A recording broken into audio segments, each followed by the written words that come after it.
Assalamualaikum warahmatullahi wabarakatuh.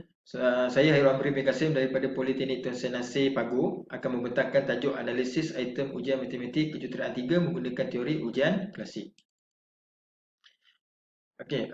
Sistem OBE yang diamalkan di Politeknik pada tahun 2012 mempunyai komponen utama iaitu penjajaran konstruktif yang mengandungi aktiviti PDP, tugasan pentafsiran dan hasil pembelajaran adalah sejajar antara satu sama lain. Pentafsiran OBE bertujuan untuk mengukur penguasaan pelajar terhadap hasil pembelajaran khusus. Selain itu, membantu memantau perkembangan dan memperbaiki kelemahan pelajar.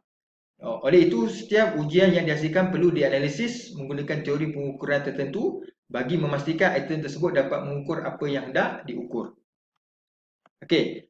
Analisis item penting untuk mengenal pasti sama ada item tersebut perlu dikekalkan, disemak semula atau disingkirkan.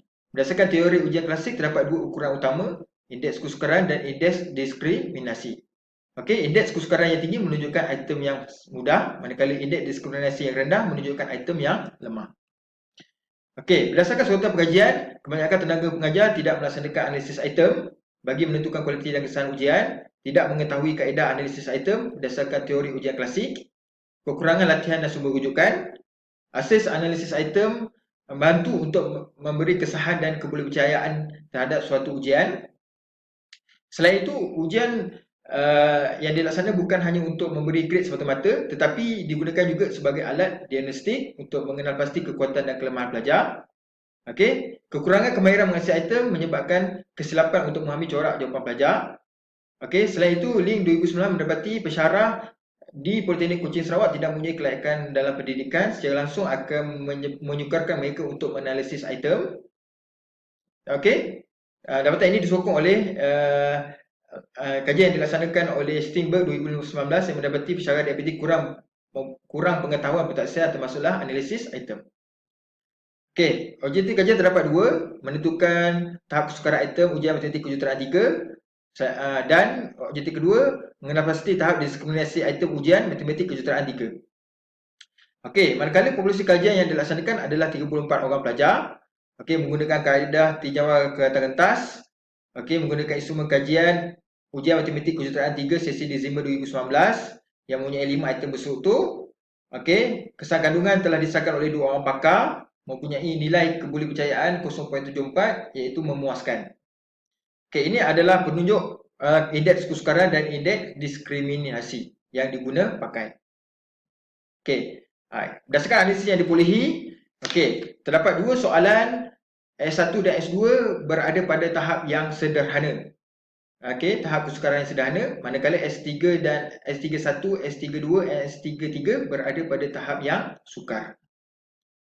Seterusnya, berdasarkan analisis tahap diskriminasi, terdapat dua item S1 dan S2 baik dan perlu dikekalkan, manakala S31, S32 berada pada tahap sederhana, perlu disemak semula dan dibaiki, manakala S33 berada pada tahap yang lemah dan perlu disingkirkan.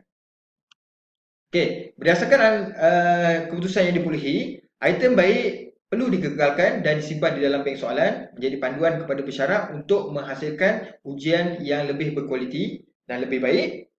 Item yang sederhana perlu disemak semula dan perlunya ada proses perbincangan bersama kumpulan pakar untuk mengenal pasti kelemahan item tersebut.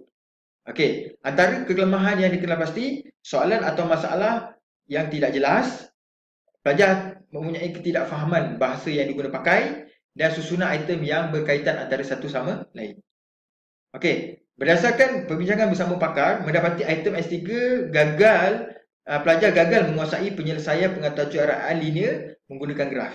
Berdasarkan hasil tersebut, kita boleh memantau perkembangan pelajar secara berterusan.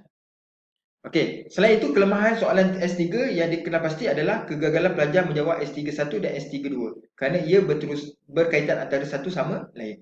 Ini menunjukkan item S33 gagal mendiskriminasikan dua kumpulan yang mempunyai kebolehan yang berbeza. Punca utama, pelajar gagal menghasilkan persamaan matematik pengaturcaraan linear pada item S1 dengan betul. So, dia akan memberi kesan kepada item S33. Ini jelas menunjukkan bahawa pelajar mempunyai ketidakfahaman penyataan masalah dengan jelas.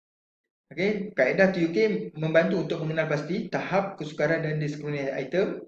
Okey, selain itu mengenal pasti kualiti ujian. Okey, sama ada kualiti ujian tersebut baik atau sebaliknya. Okey. Secara keseluruhannya, ujian kejuruteraan Matematik 3 pada tahap yang memuaskan. Ini kerana dua item baik, dua item perlu digubal semula atau disemak semula, dan satu item hanya satu item saja yang perlu disingkirkan. So, cadangan penambahbaikan kajian, sampel dan populasi kajian yang perlu dilaksanakan lebih ramai, menganalisis pelbagai bentuk ujian yang lain seperti ujian peperiksaan akhir dan kuis, menggunakan kaedah lain seperti kaedah teori respon item TRI, kemudian membandingkan hasil analisis menggunakan item TUK dan TRI. Sekian, terima kasih. Assalamualaikum warahmatullahi wabarakatuh.